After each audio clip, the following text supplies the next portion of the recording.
আজ চলে এসেছি ক্লাস 9-এর ভূগোল কিছু সাজেশন নিয়ে। তোমাদের কাছে তো প্রত্যেকটা বই মোটামুটি আছে, তবে এই বইটা হচ্ছে সমরেন্দ্রনাথ মোদকের বই। বইটা কিন্তু ভীষণই ভালো। তো যাদের কাছে নেই এই বইটা, তারাও কিন্তু এই বইটার থেকে অনেক সাজেশন পেতে পারো। যেমন সবার প্রথমে যে প্রশ্নটা রয়েছে সেটা দেখো কি আছে। পৃথিবীর আকৃতি, প্রাচীন ধারণা অনুযায়ী পৃথিবীর আকৃতি কেমন ছিল? চ্যাপ্টা বা সমতল। তো সেই নিয়ে মেসোপটেমিয়াদের ধারণা, চীনাদের ধারণা, গ্রিকদের ধারণা কি কি ছিল, তার মধ্যে এই যে এই জায়গাটা দ্বীপের মতো সমতল থালা কে বলেছিলেন? ঐকোমেনাস, মানে কি বলা হতো? ঐকোমেনাস বলা হতো। তারপরে দেখো গোলাকার আকৃতির ধারণা। তো গোলাকার আকৃতির মধ্যে তো আমাদের অ্যারিস্টটল তো থাকবেই, যিনি আলেকজান্ডারের গুরু ছিলেন। এবং সব থেকে ইম্পর্টেন্ট যেটা, এই যে ইরাটোস্থেনিস প্রথম পৃথিবীর গোলাকার পরিধি নির্ণয় করেন, ভীষণ ভীষণ ইম্পর্টেন্ট।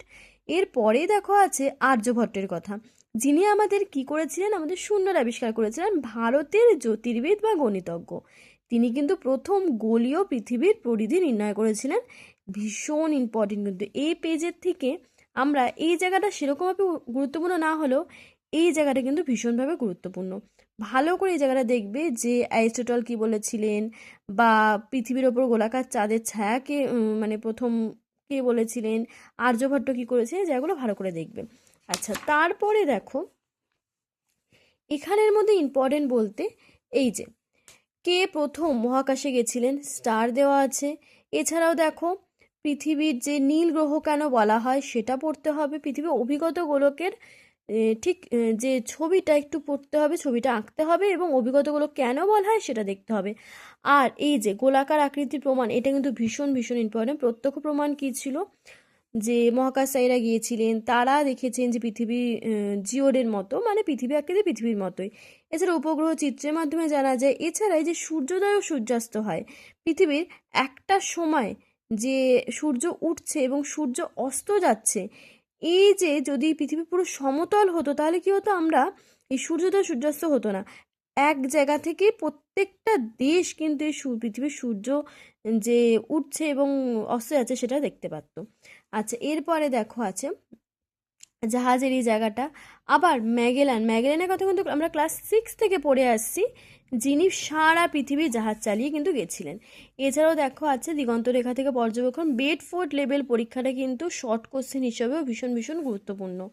আচ্ছা, তারপরে দেখো বেডফোর্ড লেভেলের ছবিটাও যদি আঁকতে পারো তাহলে আরও ভালো। এখানে দেখো গোলাকার আকৃতি রয়েছে, মানে পৃথিবী গোল বলেই কিন্তু আমরা এক একটা জায়গায় এক এক রকম কিন্তু আমরা কাঠিটাকে দেখতে পাচ্ছি। যদি পৃথিবী সমতল হতো তাহলে পুরো সমানভাবে আমরা কাঠিটাকে দেখতে পারতাম, কিন্তু সেটা কিন্তু দেখতে পাচ্ছি না। আমরা পৃথিবী গোল বলেই কিন্তু এক জায়গায় মাঝখানেরটা একটু বেশি উঁচু আর দুপাশেরটা নিচু দেখতে পাচ্ছি। এরপরে দেখো আছে অভিগত গোলক। অভিগত গোলকের ছবিটা অবশ্যই করে করতে হবে। এখানে দেখো আমি ক্লোজ করে দেখাচ্ছি। দেখো নিরক্ষীয় ব্যাস কত রয়েছে? 12,757। মেরু ব্যাস কতটা রয়েছে? 12,714 কিমি। তো এই নিরক্ষীয় ব্যাসের পরিধি কিন্তু মেরু ব্যাসের থেকে সামান্য বেশি। কতটা বেশি? দেখো এখানে রয়েছে 43 কিমি বেশি কিন্তু, ঠিক আছে? এটা দেখবে ভালো করে, পৃথিবী গোলীয় আকৃতির প্রমাণ। আর এখানে যদি তোমাদের স্ক্রিনশট নেওয়ার হয় তো তোমরা নিয়ে নিতে পারো। এখানে প্রচুর ইম্পর্টেন্ট প্রশ্ন রয়েছে। এরপরে চলে যাই আমি পরের পৃষ্ঠায়।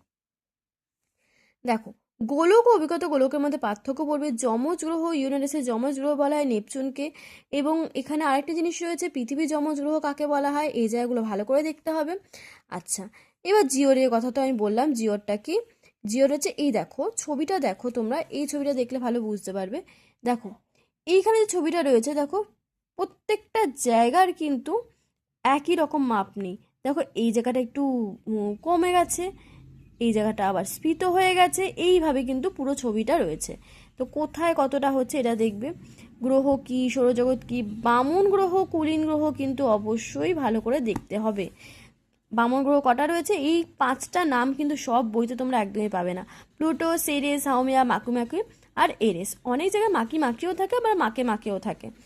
আচ্ছা, কুলীন গ্রহ বামন গ্রহ পার্থক্য তো অবশ্যই করে তোমাদেরকে পড়তে হবে। এবং এই যে এই জায়গাগুলো, পৃথিবীর নিকটতম গ্রহ কোনটা, তারপরে হচ্ছে দূরতম গ্রহ কোনটা, এবং কোন গ্রহের উষ্ণতা সব থেকে বেশি, এই জায়গাগুলো কিন্তু তোমরা ভালো করে দেখবে। আচ্ছা, এখানে আরও একটা ইম্পর্টেন্ট কোশ্চেন যেটা বলবো তোমাদের 5 নম্বরের মতো আসার, মানুষের আবাসস্থল রূপে পৃথিবী, এটা তোমাদের দেখতেই হবে, পরীক্ষায় কিন্তু আসবেই। আমি বলে রাখছি জীবের অস্তিত্ব বসবাসের কারণটা কি, কেন জীব পৃথিবীতেই থাকে, সেটা কিন্তু তোমাদের অবশ্যই করে দেখতে হবেই। আচ্ছা, এখানে দেখো এয়ারটোসিনিসের পরিধি, এটাও কিন্তু খুব ইম্পর্টেন্ট, এটাও দেখবে। আচ্ছা, এখান থেকে শুধু পৃথিবীর ব্যাসটা দেখতে পারো আর ব্যাসার্ধটা দেখতে পারো, আর এখানে ক্ষেত্রফলটা দেখতে পারো, মানে ক্ষেত্র মান কত রয়েছে। আর হচ্ছে এখান থেকে তোমরা দেখতে পারো পৃথিবীর ওজনটা তোমরা অবশ্যই করে একটু দেখে যাবে, কে প্রথম ওজন নির্ণয় করেছে। এইটা কিন্তু সব বইতে থাকবে না, হেনরি ক্যাভেন্ডিশ, এটা সব বইতে কিন্তু থাকবে না, তোমরা কিন্তু এখানে ভালো করে দেখবে, পৃথিবীর আয়তনটাও দেখবে। আচ্ছা, জিপিএস, এটাও কিন্তু পরীক্ষায় আসবেই, ভীষণ ইম্পর্টেন্ট। জিপিএস, জিপিএসের জনক কাকে বলা হয়, পার্কিনসনকে জিপিএসের জনক বলা হয়। খুব ভালো করে দেখবে, জিপিএসের পুরো পুরো নাম যেটা রয়েছে গ্লোবাল পজিশনিং সিস্টেম, সেটাও দেখবে।